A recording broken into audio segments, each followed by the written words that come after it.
saya ada di rumah adatnya, yaitu Desa Waihea Neas Liangbing.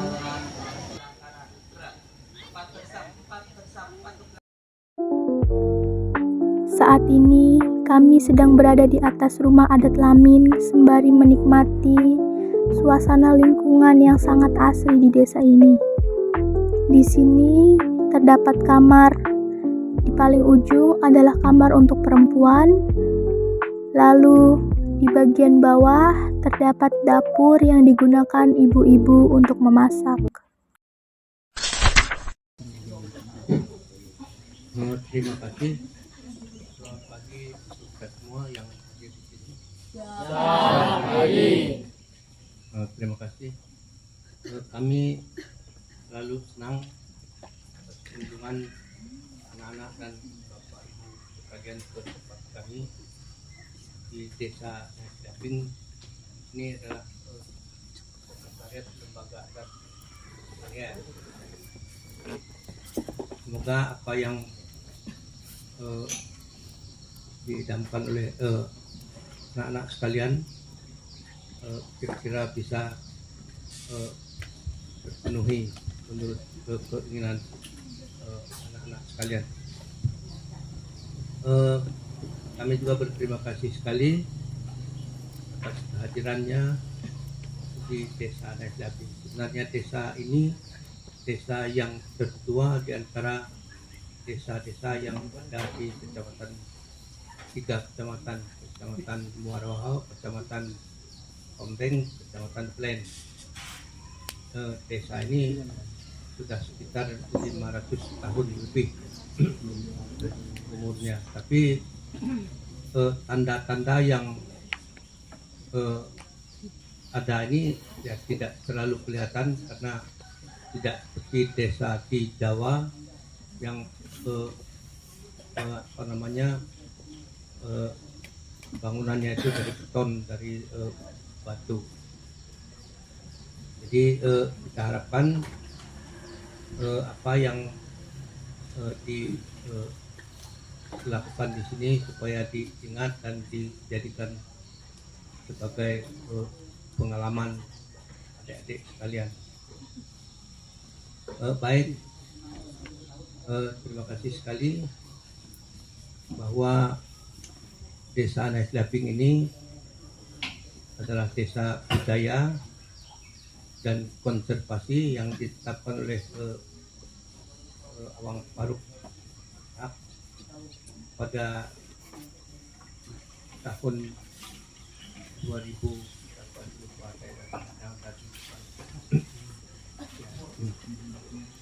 Jadi desa ini ditetapkan sebagai desa budaya dan konservasi oleh Bupati Awang Faruk.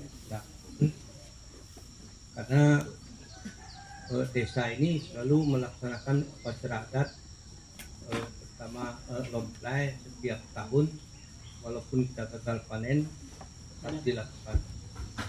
Kemudian karena sebagai desa konservasi, karena ada hutan lindung ya yang diberi penghargaan oleh dunia menjadi juara 3 dunia pada 2000 berapa itu kita menjadi juara 3 dunia. Juara 1 itu adalah Salomon, itu laut, lalu juara 2 itu Bolivia, juara 3 itu Desa Liangbing Indonesia, dan juara 4 itu adalah Meksiko. Nah, kegiatan-kegiatan kita selalu menjaga hutan karena kenapa kita selalu menjaga hutan? Karena hutan ini merupakan lumbung, menurut pendapat kita orang Waihea, sebagai lumbung kehidupan, di mana kita mendapat hasil-hasil di hutan dan bangunan juga didapat di hutan, kemudian obat-obatan juga dapat di hutan. Waktu kita menganggap hutan itu sebagai lumbung kehidupan. Jadi kalau mau cari daging ya lalu di hutan, mencari buah-buahan juga di hutan. Walaupun kita ada tanam buah-buahan Tapi di hutan itu kan bebas kita mencari buah-buahan. Ya. Itu jadi sampai sekarang ini kita masih menjaga hutan dengan penjagaannya yang disebut PM, dalam bahasa WA itu Perskuk Moe, atau tim jaga hutan yang selalu berada di hutan. Sekarang kami akan menunjukkan banyak karya-karya suku Dayak Wehea di sini. Nah, di sini ada alat musik yang bernama sape. Alat musik ini biasanya dipakai untuk mengiringi kegiatan istiadat di Dayak sini ya. Oke teman-teman, kita lanjut ke karya dari Dayak, yaitu ada di Kalimantan. Yang kedua, ada tameng yang dibuat dari kayu atau dari bambu. Tameng ini biasanya diukir dengan bentuk batik Dayak dan sering digunakan oleh pangeran Dayak dan untuk membuat sebuah pameran atau sebuah alat pelindung saat melakukan kegiatan lain. Lalu di sini ada namanya piagam penghargaan kelompok sadar wisata dari Bupati Kutai Timur, juara 3 lomba kelompok sadar wisata tingkat Kabupaten Kutai Timur tahun 2022-2020.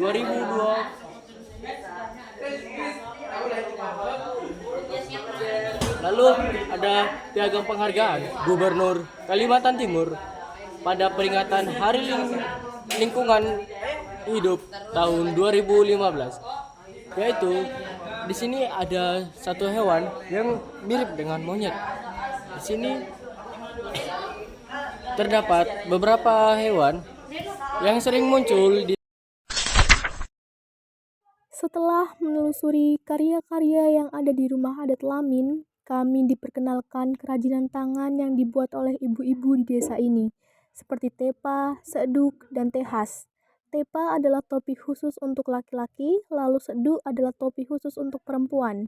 Sedangkan tehas adalah rok perempuan yang zaman dulu biasa dipakai oleh ibu-ibu maupun nenek-nenek. Di sini ada kelompok Ibu Celia, Ibu Diana Wong, dan Ibu Sonia Julan yang akan menjelaskan berapa lama tepa dan seduk dibuat. Begitupun tehas. Menurut proses pembuatan tepa cukup rumit. Pertama, kita mencari bahannya, dilentur, habis dilentur kita bersihkan sambil jemur. Jemurnya juga enggak begitu tanggung, kalau jemurnya itu kurang dia berwarna, bukan putih, dia berwarna merah.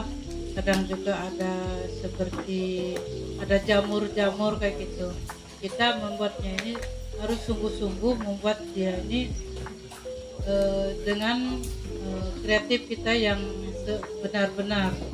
Nah, setelah itu kita memproseskan satu tepa ini, untuk memproseskan belahnya, ngerautnya, itu prosesnya adalah sekitar 2 hari, karena ngerautnya bukan sekali. Ngerautnya ini sekitar 4 kali raut baru bisa terbentuk menjadi kecil begini, menjadi yang bisa kita anyam menjadi tepa. Nah, setelah itu kalau kita mulai anyamnya cuma menjadi kalau kita itu bokongnya ini itu sekitar 2 hari. 2 hari ini belum lagi yang ininya. Ini bersama ini sekitar 1 hari. Dia kelihatannya kecil begini, tetap membuatnya rumit. Ini sama ini. Setelah itu baru kita pasang. Pasang berarti prosesnya itu 2.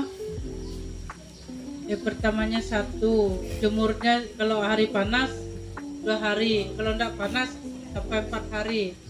Ya anggaplah itu sudah proses 6 hari. 6 hari ini 2 hari, berarti 8 hari. 8 hari tambah itu 9 hari. sampai pasang ininya. Ini ketepnya. Kalau uhia itu ketep. Ketep bahasa Ketep uhia, apa? ketep Kalau yang uhia. sampingnya itu. Kalau uhia itu tepnga. Kalau dia menjadi ikat itu menjadi lonjongan. Kalau menjadi ikat jadi tari parang. Ini juga bisa menjadi kalau orang uhia itu. Nah, mungkin itu bisa mengerti? Bisa. Terima kasih. Dan juga pembuatan ini, hasil yang dari ini adalah dari ini juga. Karena ini kita ambil dari kulit luarnya. Isi dalamnya ini yang kita berhasil membuat ini. Nah, karena membuat ini contohnya. Sama juga, ini harus diraut. Rautnya ini kita bisa, kita tidak boleh sembarangan raut. Ini harus sama besarnya, sama lemahnya. Kalau yang lainnya itu keras, yang lainnya lemah, tidak jadi. Juga lainnya itu besar, lain kecil, tidak jadi. Harus sama. Kalau kita membuat proses pembuatan ini, yang di dalamnya ini. Nah, kalau pembuatan ini lumayan. Kalau kita orang uhia ini, karena kita punya orang uhia ini motifnya lain. Walaupun orang Kenyah itu sudah niru, kita punya lain motifnya. Motifnya itu biar dia bisa sama. Kalau kita orang uhia ini di sini kecil, di sini besar, karena mengiringi ini yang kecil, ini yang besar. Kalau kita orang uhia ini. Nah, contohnya begini. Kami punya yang diceplak oleh orang Kayan itu, kami punya itu yang diceplak itu, tetapi serupa tapi tak sama. Nah, kadang mereka punya ini rata di sini. Kalau kita orang Ohia yang aslinya ini begini, berbentuk dia, karena dia mengiringi ini dengan ini. Dia karena kita membuat ini bagi ini dengan ini kita membagikan. Supaya ini kelihatan ini sama, karena di sini besar, di sini besar, di sini kecil. Itu cara kita membuat sedu. Nah, paham? Nah, terima kasih. Mungkin sampai di situ. Mungkin ada yang bisa menambahnya lagi. Oke. Ya. Sebentar. Ya. Sebentar. Baik. Adik-adik, itu tadi penjelasannya ya. Kalau untuk tepa, yang diambil itu kan rotan. Itu rotan luarnya. Rotan itu kan ada bagian yang luar sama ada dalamnya. Nah, dalamnya itu untuk sedu. Ya, tadi penjelasan Ibu Selia. Kalau bagian luarnya itu diraut dulu. Ada itu alatnya untuk merautnya, itu ditarik supaya bisa halus dan kecil-kecil kayak gini. Nah, bagian luarnya itu yang digunakan untuk membuat tepa. Gitu ya. Terus yang bagian dalamnya untuk sedu. Terus kemudian, oh ya belum selesai tadi, tepa, ini namanya ketep nih. Yang bagian luar yang berbentuk kain kayak gini. Nah, kan dalamnya nih rotan, terus luarannya nih ketep. Terus yang atasnya ini, kalau sudah jadi tali, Bu Selia, itu namanya lonjengan. Kalau menjadi tepa ya Tepnga, kalau ditepa tepnga. Kurang lebih sama dengan kalau ada belum pernah lihat ya. Ada tuh di parang untuk talinya itu juga kurang lebih sama seperti ini, kurang lebih gitu ya. Terus kemudian sedu tuh yang seperti yang dijelaskan tadi, yang bagian atasnya itu lebih kecil daripada yang bagian bawahnya. Bagian bawahnya itu untuk masuk ke kepala, ya. Gini, sorry. Gini ya, jadi dia nggak boleh kebalik, nggak boleh pakainya kayak gini. Nah, ini nggak boleh, harus begini. Makanya yang bagian yang masuk ke kepala itu lebih lebar, atasnya lebih kecil, gitu ya. Kemudian itu tadi Bu Seliabit, tepuk tangan dulu untuk Bu Seliabit.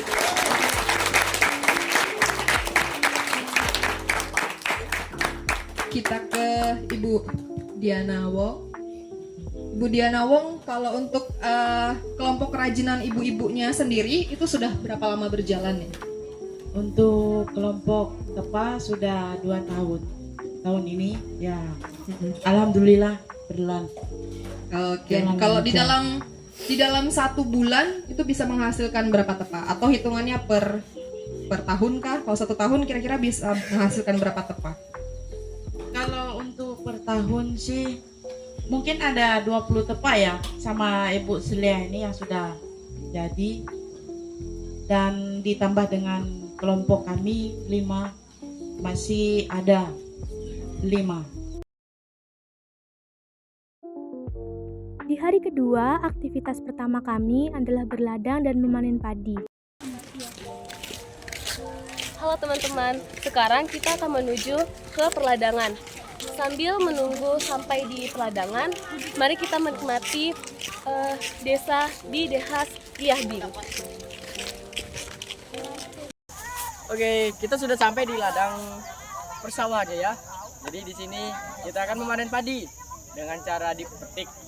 Padi ini disebut padi gunung. Lalu untuk usia padi ini sekitar 3-4 bulan. Dan itu ditanam pada bulan 10 dan dipanen pada bulan 1. Karena apa? Karena di bulan 3 akan ada yang namanya upacara adat yang dilakukan setiap tahunnya oleh masyarakat Dayak Wehea. Lalu padi ini tidak nyampe 1 hektar karena keterbatasan wilayahnya. Jadi kita di sini akan belajar memanen padi gunung dengan sama-sama. Ayo lanjutin terus keseruannya ya.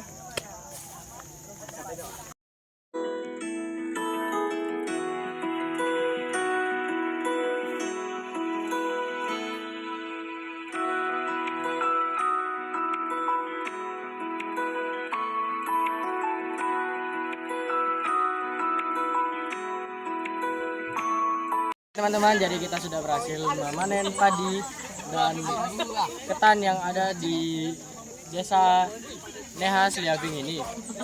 Ini contoh padinya ya teman-teman, dan ketannya.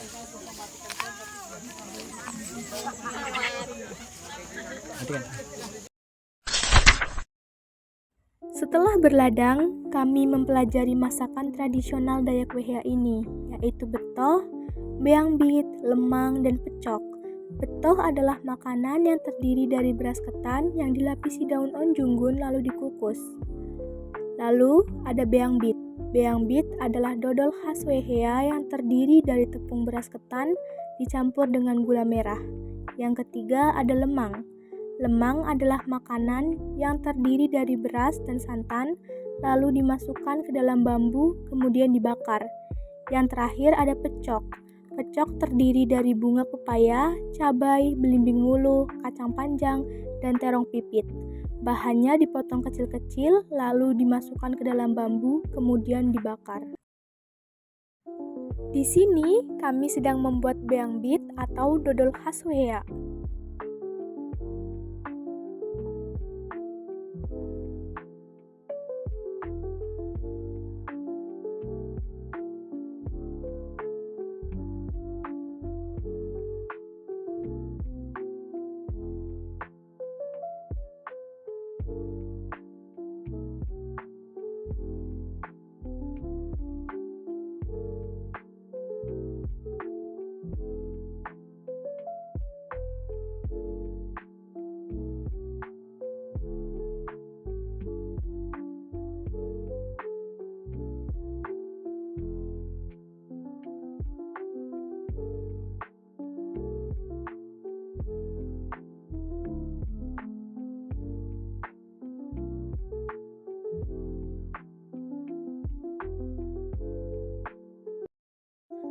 Setelah membungkus semua adonannya, sekarang semua hasil beangbit akan dimasukkan ke dalam bambu. Yang membantu memasukkan beangbit ke dalam bambu adalah Ibu Diana Wong.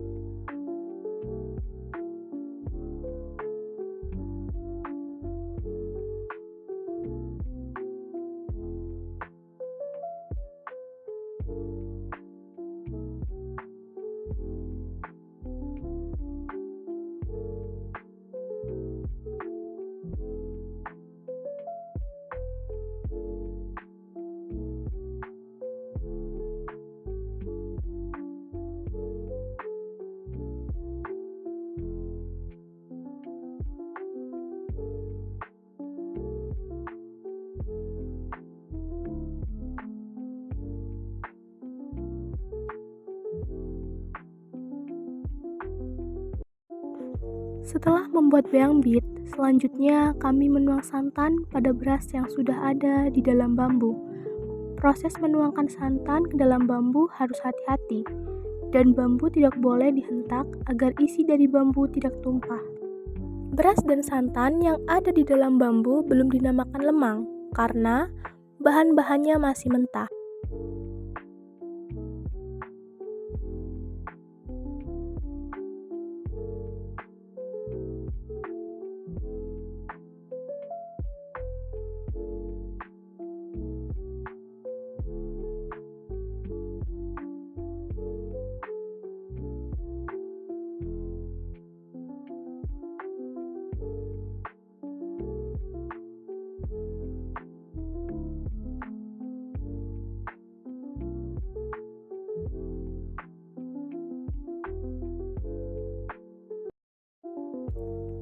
Makanan terakhir yang kami buat adalah pecok.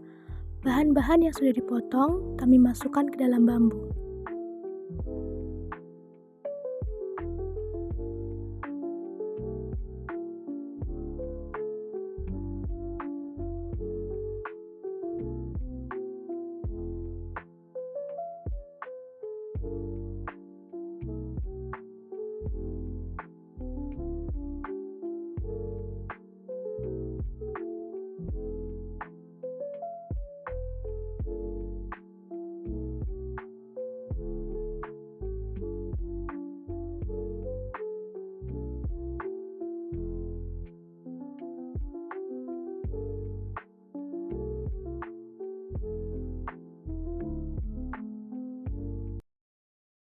Langkah terakhir, kami menaruh bambu yang sudah terisi di atas perapian dengan hati-hati.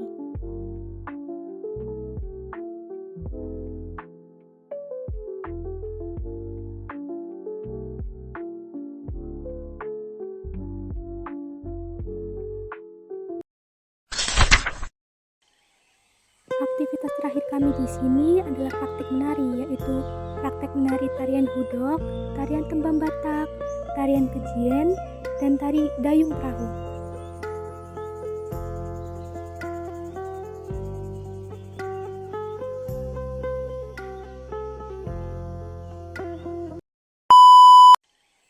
Setelah live-in, beberapa hari setelahnya, kami mengunjungi karnaval adat atau lomplai di desa Nehasliah Bing ini atau Dayak Wehea.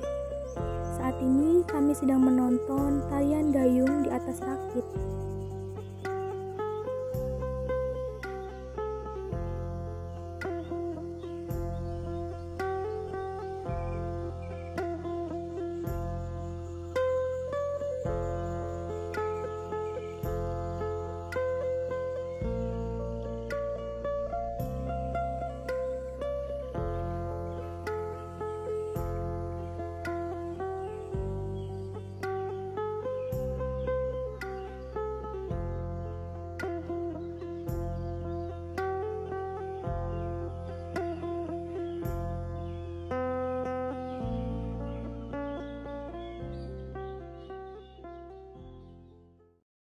Setelah kami menonton tarian dayung di atas rakit, kini kami mengunjungi pameran karya-karya adat Wehea ini.